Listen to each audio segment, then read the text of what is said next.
कर्नाटक के minority welfare department की जानिब से आज बड़ा कदम उठाया गया है। रियासती वजीर ज़मीर अहमद खान ने जो ऐलान किया था, आज वो ऐलान, उनका जो वादा था वो आज पूरा होता हुआ नज़र आया है। आज इन्होंने 5 अलग अलग स्कीमों का इफ्तिताह किया है। सबसे अहम जो है, आज उन्होंने 15 वक्फ वुमेंस कॉलेज का इफ्तिताह किया है। यहाँ हज भवन में इस वक्त उन्होंने उसका बाज़ाब्ता तौर पर इफ्तिताह किया और अलग अलग अजला में तकरीबन 15 वुमेंस कॉलेज, पीयू कॉलेज बनाए जाएंगे। उसके साथ साथ यहाँ मेरे लेफ़्ट साइड में देख सकते हैं कि आप फ्रीज़र जनाजा, एसी जनाजा जिसे कहा जाता है, वो हर ताल्लुक यानी हर कॉन्स्टिट्यूंसी, तकरीबन 224 कॉन्स्टिट्यूंसी को ये वहाँ के जो वक्फ इदारे हैं, जो बड़े इदारे हैं उस ताल्लुक के, वहाँ उन्हें दिया जा रहा है ताकि वहाँ के मुसलमानों के लिए इसका फ़ायदा हो सके। वक्फ के ताल्लुक से एक काम हो रहा है। और साथ ही इस तरफ देख सकते हैं एम्बुलेंस की एक पूरी लाइन लगी हुई है। तकरीबन पूरे अजला के लिए वक्फ की जानिब से, वक्फ बोर्ड की जानिब से ज़मीर अहमद खान ने ये नई स्कीम जारी की है। पहली बार हो रहा है कि वक्फ की भी कोई एम्बुलेंस होगी। ये वक्फ की एम्बुलेंस है जिसमें ये जदीद टेक्नोलॉजी की एम्बुलेंस है। इसकी कीमत तकरीबन 40 लाख रुपए बता जा रही है। यानी कि ये फुली लोडेड एम्बुलेंस है जिसमें ऑक्सीजन और तमाम सहूलियात मौजूद है। इमरजेंसी पेशेंट भी इसमें जा सकता है। इसमें एक नर्स भी होती है, ड्राइवर भी होता है। ये तमाम अजला में वहाँ के जो सबसे बड़े वक्फ के इदारे होते हैं उन लोगों को ये एम्बुलेंस दी जा रही है। साथ ही साथ आज रियासती वज़ीर ज़मीर अहमद खान और उनके जो दूसरे MLAs और मिनिस्टर्स आए थे, तमाम लोगों ने इन स्कीमों को इफ्तिताह करते हुए और भी स्कीमों को इफ्तिताह किया है।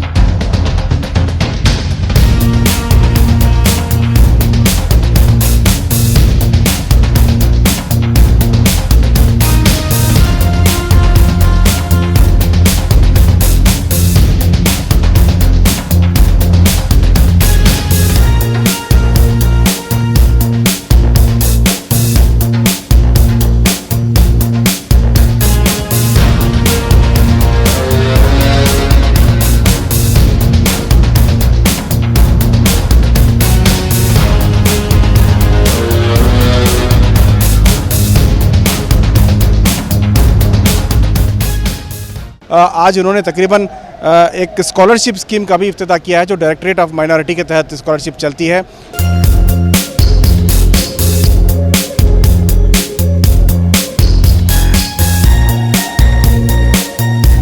इसके अलावा सबसे एक अहम स्कीम जो मदरसों के बच्चों में जिन्हें SSLC की तालीम यानी SSLC पास नहीं होते थे, जिस वजह से उन्हें सरकारी सर्टिफिकेट नहीं मिलती थी, इस वजह से उन दीनी मदरसों में NIOS के तहत उन्हें तालीम देके, उन्हें स्पेशल कोचिंग देके, उन्हें 10th की एग्ज़ाम बैठाकर उन्हें पास कराने की जो जिम्मेदारी है वो कर्नाटक माइनॉरिटी डिपार्टमेंट ने उठाई है। और तमाम कर्नाटक के जो बड़े मदारिस हैं उन लोगों को ये स्कीम दी गई है जिसके तहत एक टीचर दी जाती है, बोर्ड दिया जाता है और कंप्यूटर दिए जाते हैं और तमाम सहूलियात देने के बाद उन्हें वहाँ कोचिंग दी जाती है। उसके बाद उन्हें एग्ज़ाम बिठाकर उन्हें पास किया जाता है। यानी जो आलिम और हाफिज़ बनने के साथ साथ वो 10वीं और 12वीं की सर्टिफिकेट भी हासिल कर सकते हैं। ये जो स्कीम है इसका भी बाज़ाब्ता तौर पर ये स्कीम की जिम्मेदारी बीदर के शाहीन कॉलेज को दी गई है। उनकी जिम्मेदारी है कि वो किस तरह से NIOS के तहत कोचिंग देकर उन्हें पास कराते हैं। तो इसका इफ्तिताह भी बाज़ाब्ता तौर पर इस वक्त यहाँ किया गया। VDP के अंदर मिनिस्टर का कोटा रहता, उन्हें काम भी कोई से भी प्रोग्राम के अंदर वो पैसे हमें दे सकती। तो VDP के अंदर हमें हमारे वक्फ बोर्ड के चेयरमैन मेंबरान तमाम बैठ को तय कर को ये एम्बुलेंस की सख्त ज़रूरत है। एम्बुलेंस की सख्त ज़रूरत है। पूरे स्टेट के अंदर एम्बुलेंस तो रहती, हर डिस्ट्रिक्ट के अंदर, हर तालुका के अंदर एम्बुलेंस रहती, मगर वो एम्बुलेंस क्या रहती, मामूली एम्बुलेंस रहती, उसके अंदर सही से ढंग से पूरा इंतज़ाम नहीं रहता।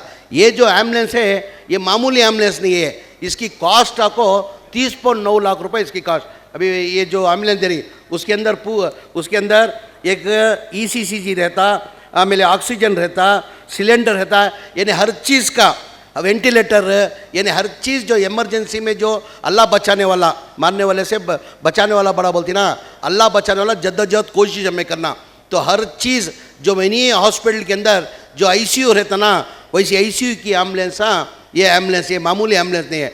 तो हमें हर डिस्ट्रिक्ट के अंदर, ये शुरुआत के अंदर हर डिस्ट्रिक्ट को एक एम्बुलेंस देना करके बोल को तय कर को आज 30 एम्बुलेंस 30 डिस्ट्रिक्ट को वो एम्बुलेंस हैंडल करें। ये एम्बुलेंस ले को जाको, ये मामूली एम्बुलेंस तुम यूज़ करे जैसा नहीं है। इसके अंदर ड्राइवर तो लाजमी, हर एम्बुलेंस को ड्राइवर रहना, वो ड्राइवर रहता चो इसे भी ड्राइवर होना।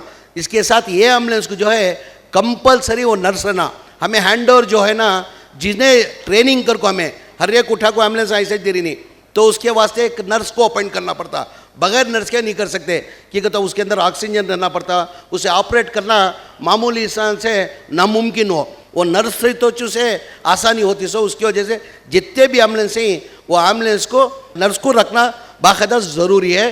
तुम्हारे से भी एक आजीज़ाना गुजारी, मेहरबानी कर को नर्स को ही अपॉइंट करना कर को तुम्हारे से आजीज़ाना गुजारी।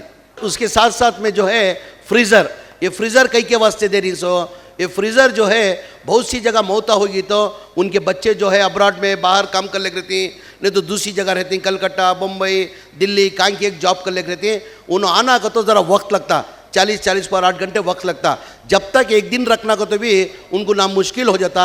उसकी वजह से मुश्किल नहीं होना कर को 224 फ्रीजर भी जो है ना आज डिस्ट्रीब्यूशन का प्रोग्राम आज रखा गया। उसके साथ साथ में और एक आज इनाग्रेशन करे, जो माइनॉरिटी डिपार्टमेंट से जो है हमारे 2,40,000 पर एक बच्चा को स्कॉलरशिप कर को बोल को ये 60 पर 2 करोड़ का आज वो एक हमें इनाग्रेशन करी। 55 लाख ना होने की वजह से क्या होता, वो बच्चे ड्रॉप आउट होते थे।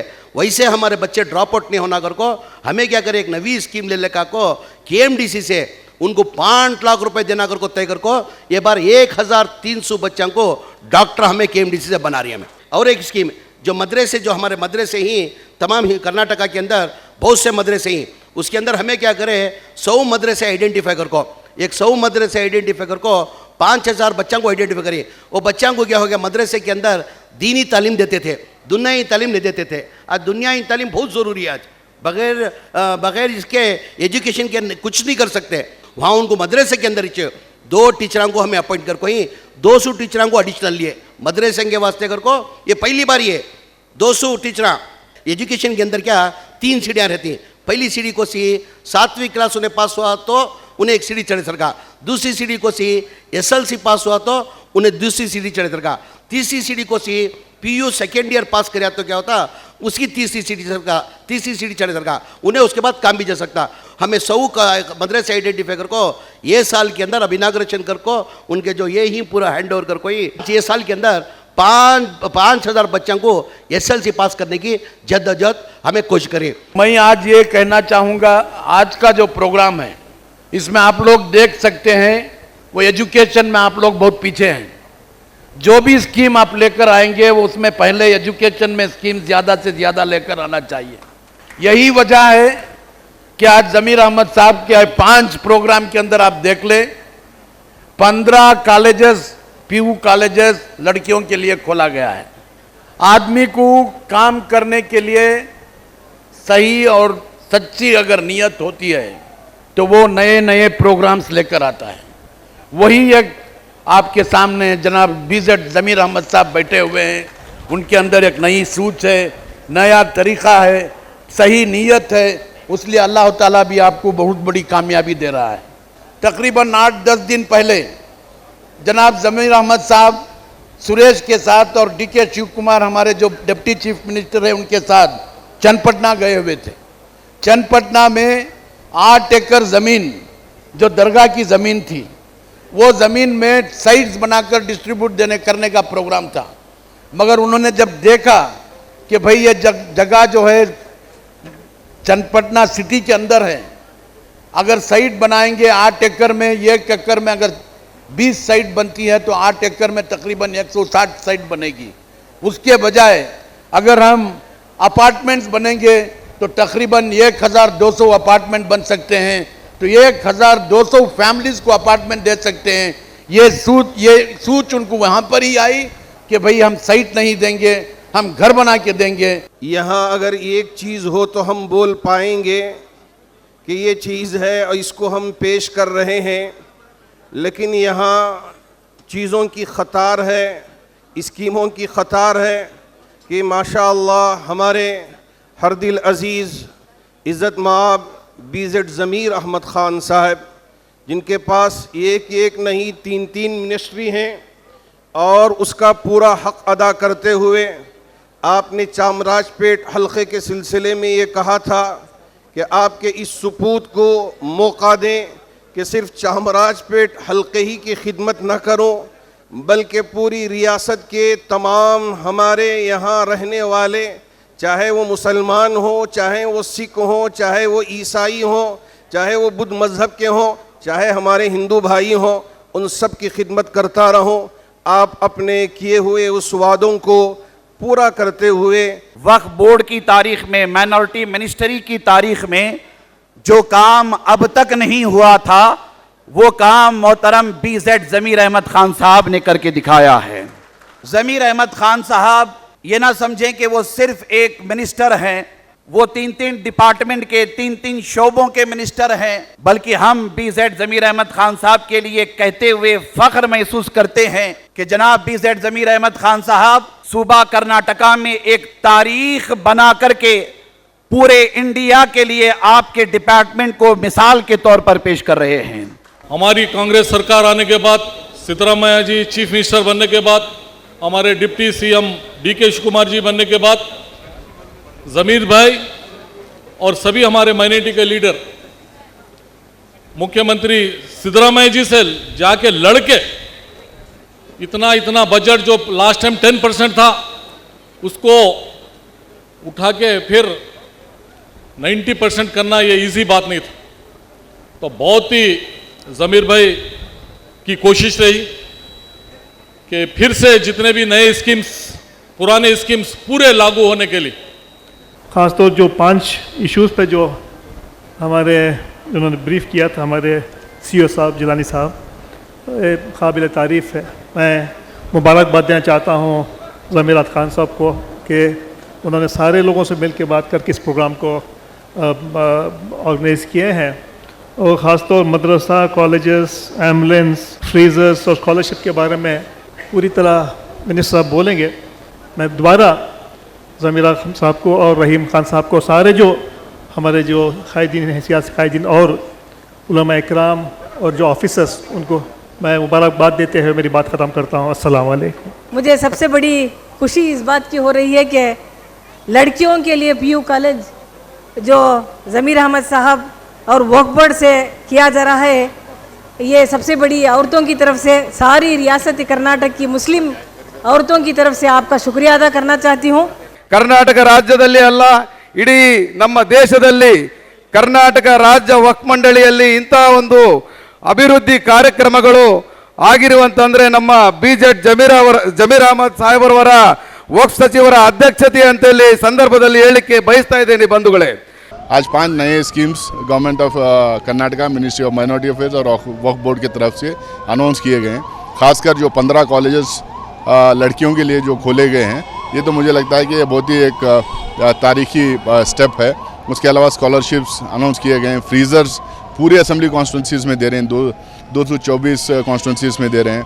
मुझे हिंदुस्तान में कई जगह जाने का मौका मिलता, तो मैं हर जगह कर्नाटका में जो काम पिछले मिनिस्ट्री में भी, गवर्नमेंट में भी हुआ था, मतलब सिद्धरामैया साहब की गवर्नमेंट में, अब इस बार भी जो हो रहा, ये स्कीम्स के बारे में, प्रोग्राम्स के बारे में हर जगह मैं बोलते रहता हूँ। जी अल्हम्दुलिल्लाह, ये एक स्कीम गवर्नमेंट ऑफ कर्नाटका की तरफ से स्पॉन्सर्ड है, जिसका हम 15 साल से कोशिशें कर रहे थे।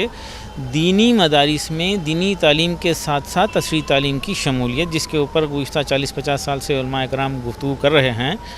इसका एक अमलन नमूना है। 100 मदारिस में बच्चों को उनके अपने दीनी तालीम के टाइम में से सिर्फ 2 घंटे अलग से निकाल कर ऐसे बच्चों को उनकी बुनियादें ठीक करके AICU जो खुसूसी हमारा प्रोजेक्ट तरीक़ेकार है, उसके ज़रिए बच्चों की बुनियादों को बनाकर फिर NIOS से 10th स्टैंडर्ड की उनको पढ़ाकर 2 साल में ये बच्चों को 10th पास कराएंगे। ये जो स्कीम एम्बुलेंस की और रेफ्रिजरेटर की जो दी जा रही है पहली बार कर्नाटका स्टेट में, ये बहुत बेहतरीन काम हो रहा है हमारे कौम के लिए।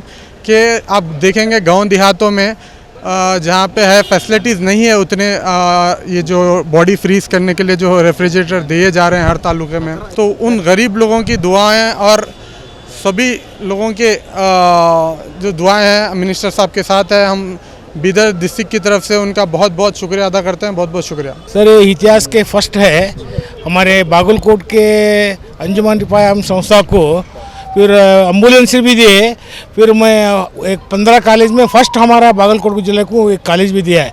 हमें जमीर अहमद साहब को, हमारे अनवर बादशाह साहब को, सब लोगों को हमें उनको शुक्र अदा करते हैं। ज़मीर अहमद खान का portfolio minority welfare department in तमाम स्कीमों को माइनॉरिटी एजुकेशन वेलफेयर ड्राइव 2020-24-25 के तहत चला रहा है। यानी एक मुहिम है जिसके तहत काफ़ी फास्ट अंदाज में, काफ़ी तेज़ अंदाज में माइनॉरिटीज़ के जो स्कीम है वो आवाम तक पहुंचाने की कोशिश की जा रही है। आज तकरीबन ये 5 अलग अलग स्कीमों का बाज़ाब्ता तौर पर हज भवन में इफ्तिताह हुआ। इस मौके पर हज के जो मिनिस्टर हैं रहीम खान मौजूद रहे, MP नासिर हुसैन मौजूद रहे, CM के पॉलिटिकल सेक्रेटरी नसीर अहमद इसमें मौजूद रहे, साथ ही वक्फ बोर्ड के चेयरमैन, चूँकि वक्फ का ये इदारा है, वक्फ के ये स्कीम जारी हुए हैं, जो दो तीन स्कीम हैं जो वक्फ के हैं। वक्फ बोर्ड के रियासती चेयरमैन अनवर बादशाह इसमें मौजूद रहे, उलमा इकराम थे, मौलाना मकसूद इमरान, मौलाना तनवीर हाशमी, मौलाना मोहम्मद अली खाजी उर्दू एकेडमी के चेयरमैन, साथ ही हज कमेटी के मेंबर मौलाना ज़ैनुल आबदीन। इस मौके पर MLC बल्किस बानू मौजूद रहीं, MLC सलीम अहमद मौजूद रहे और साथ ही शाहीन कॉलेज के हेड हैं अब्दुल कदीर साहब, वो भी इस प्रोग्राम में शामिल रहे और कई बड़े और अहम उलमा इसमें शामिल रहे।